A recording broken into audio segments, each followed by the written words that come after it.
Sigmund Freud le escribió una carta a Carl Jung en 1909. En esa carta le dijo que lo había adoptado formalmente como su hijo mayor, el sucesor oficial, el príncipe heredero de todo el psicoanálisis, el hombre que iba a continuar su trabajo cuando él muriera. Jung tenía 34 años. Y lo primero que pensó no fue gratitud, fue terror.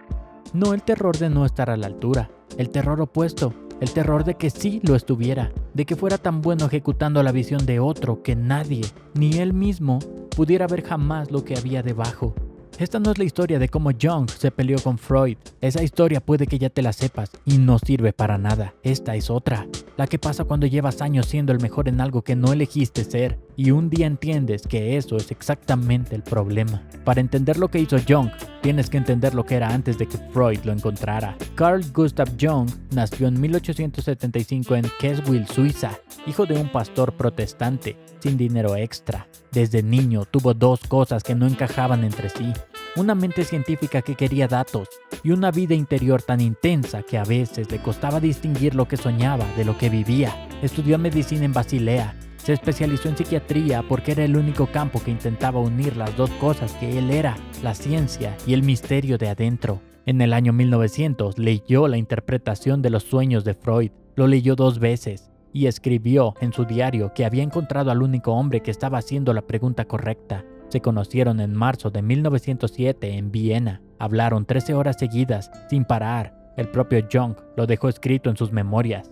Nos encontramos a la 1 del mediodía y hablamos durante 13 horas ininterrumpidamente. Freud era el primer hombre realmente importante que yo conocía. Freud le dijo a su círculo esa misma noche que había encontrado a su sucesor, el único con capacidad real de continuar su movimiento. Jung escribió algo diferente, que había conocido al hombre más importante de su vida y que eso le generaba un problema que todavía no sabía nombrar.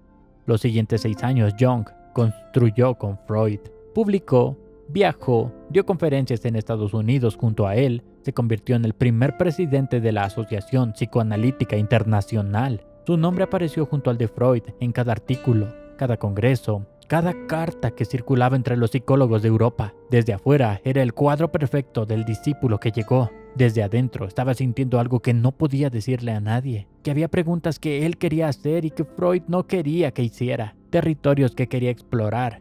El inconsciente colectivo, los mitos, los símbolos que aparecían en culturas que nunca habían tenido contacto entre sí. Y que cada vez que los mencionaba, Freud los descartaba. Jung tenía una teoría que contradecía al hombre que lo había hecho, y durante 6 años eligió no decirla. Aquí está la trampa que casi nadie te explica. Cuando eres muy bueno ejecutando la visión de otro, el mundo te recompensa por eso. Te dan títulos, reconocimiento, acceso a lugares que solo no habrían abierto. Y cada recompensa hace más caro el momento de decir que eso no es lo que viniste a construir. Jung lo sabía, por eso esperó 6 años antes de moverse.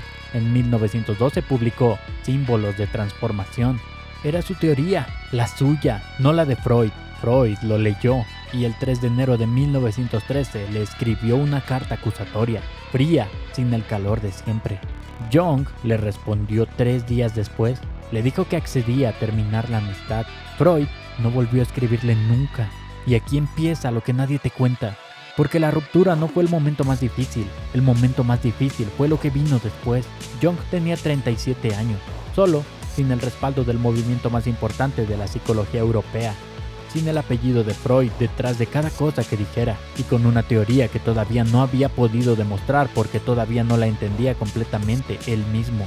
Renunció a su cátedra universitaria, redujo su consultorio y tomó una decisión que desde afuera parecía un colapso nervioso. Decidió entrar adentro. Lo que hizo Jung entre 1913 y 1916 no tiene un nombre fácil. Él mismo lo llamó su confrontación con el inconsciente. Sus biógrafos lo llaman su periodo de enfermedad creadora. Algunos lo llaman, sin decirlo en voz alta, el periodo en el que Jung estuvo al borde de la psicosis. Lo que hizo concreto fue esto. Cada noche, después de atender a sus pacientes, se sentaba solo en su estudio de Kuznach, frente al lago de Zúrich, y se permitía soltar el control. Dejaba que las imágenes vinieran, las voces, los personajes que aparecían en su mente sin que él los llamara. Los dibujaba, los escribía, hablaba con ellos y los registraba en un libro que encuadernó a mano, con tapas de cuero rojo. el libro rojo. Quiero que entiendas lo que estaba haciendo porque es más radical de lo que parece. Carl Jung no estaba meditando, no estaba descansando, no estaba en terapia. Estaba haciendo lo que ningún psicólogo de su época se había atrevido a hacer. Usar su propia mente como laboratorio, aplicarse a sí mismo las preguntas que le decía a sus pacientes, bajar al lugar que él mismo decía que existía, el inconsciente, sin red de seguridad, sin guía, sin saber si iba a poder regresar. Salía a caminar con sus hijos durante el día, atendía pacientes, funcionaba bien y en las noches bajaba. Así fue durante 6 años. Lo que encontró en ese descenso fue lo que después se convirtió en todo lo que conocemos como la psicología junguiana.